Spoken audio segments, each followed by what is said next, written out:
ਬਣਨਾ, ਇੱਕ ਸੇਵਾਦਾਰ ਬਣਨਾ, ਇੱਕ ਉਹਦਾ ਬਣਨਾ।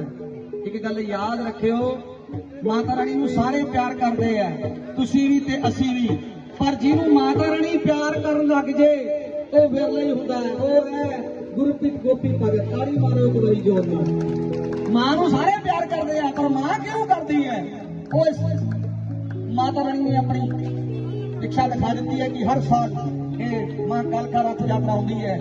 ਪੂਰੇ ਲੁਧਿਆਣਾ ਸ਼ਹਿਰ ਵਾਸੀ ਭੈਣਾਂ ਵੀ ਬੜੀ ਸ਼ਰਧਾ ਭਾਵਨਾ ਨਾਲ ਇਸ ਰੱਥ ਦਾ ਆਦਰ ਸਤਿਕਾਰ ਕਰਦੇ ਨੇ ਤੇ ਇਹਨਾਂ ਦੇ ਸੇਵਾਦਾਰਾਂ ਨੂੰ ਲੱਖ ਲੱਖ ਵਧਾਈ।